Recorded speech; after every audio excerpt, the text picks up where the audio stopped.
Hey guys, how you doing? It's Andrew Watson, the golf fitness coach. So today we're going to look at some exercises that we can do to increase power and increase club head speed. Before we go on, I just want to say though, if you are new to golf fitness, if you've not had a screening, if you've not looked at mobility or you don't have basic strength, then please don't jump into this. I know people want to get into the power stuff, they want to increase their club head speed straight off the bat. That's what we want to do. We want the sexy stuff, but we have to lay a great foundation first of all. The reason why I say that is because if you go straight into jumping around and trying to move at speed, then you're going to create a lot of stress through your joints, and then it's going to lead to injury, and that's the last thing we want. So what we're going to look at is we're going to look at vertical power first of all. So vertical power essentially is jumping or vertical thrust. So in the golf swing, as we come down, and you'll notice a lot of players almost sit back, I'm over exaggerating this, they almost sit down in the golf swing, and then as they come through, you have that vertical thrust as they come through. We'll look at rotational power in another video, and so what we're going to look at is things that we can do so as we come down and come through, we improve that vertical thrust there. And that's just essentially going to be jumping, and some jumping exercises we can do. We're just going to start off with body weight. Unfortunately, I can't get into a gym at the moment due to lockdown reasons, hopefully soon. And when I can, I'll bring you some exercises you can do with barbells, med balls, kettlebells, etc. Okay, so what we're going to do is we're going to look at the squat jump first of all. So the squat jump is where I'll do it nice and slowly to begin with, then I'll just go into the squat. So the squat jump is where we squat back, again keeping our shins as vertical as possible, our hips go down, come to level, our hands are going to go back, and then we're going to drive our hands up and drive the floor away at speed. It should look like. And then land, and back down. So as we are looking to use your arms as you go back,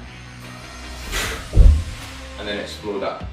Okay, so the next exercise we're going to do, you're going to need a surface, a chair, a step, and what we're going to do is we're going to put one foot on here. I'm just going to go into what is called a Bulgarian split squat. So our foot is high, and then we're just going to drop down. So that's your Bulgarian split squat there. So now what we're going to do is exactly the same as what we did with the squat. We're going to come down and then drive up and land.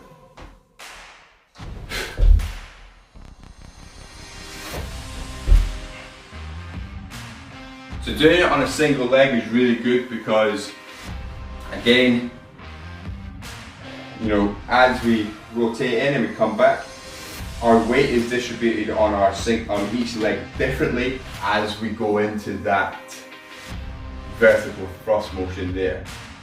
So as we come down and we thrust the ground away, we've got a lot of weight on our front foot and not as much weight on our back foot as we've transferred the weight through. So it's good to be able to get to work each leg on its own, so bilaterally.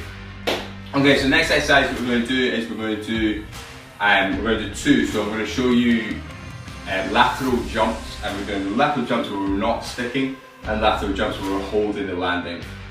So again, what we're going to do is we're going to come on to, I'm going to start off on the left side, and then we're just going to do it on the left, we're going to thrust over, and then back.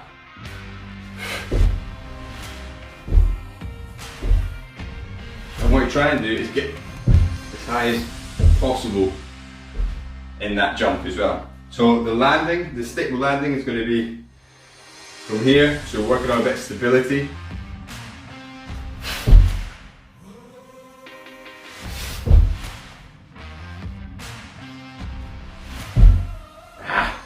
Okay, so the next exercise we're going to look at now is a lateral jump with a hold. So from here, we're going to start off on the left hand side. Again, what we're going to try to do is we're going to try and stick the landing this time. So we're going to push off our left foot onto our right, hold that landing, stability, Smooth instability on my right side, still recovering from the injury.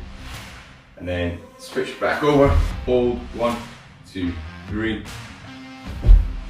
1, 2, 3. 1, 2, and 3. Okay, so the reason we look at that hold is because the deceleration process is just as important as the acceleration process. So when you are landing and you are holding that position here, and you're not just bouncing straight into the next one, you're causing your muscles to contract in the eccentric phase and hold that position, and then you have to create a little bit more power to push yourself off. So you don't have the momentum of just bouncing to and fro. As always guys, I really hope these helped. If you are looking on a place where to get screening done, then go to the golffitnesscoach.com or Instagram, the Golf Fitness Coach, Facebook, the Golf Fitness Coach, and we can set you up with a mobility program. We can set you up with a stability program and a strength program, so then you can move on to doing power and doing it safely without getting injured and missing time away from the golf season, which you've already missed already. As always guys, hope this helps. If you can click like and subscribe, that'd be fantastic, and enjoy golf. Cheers.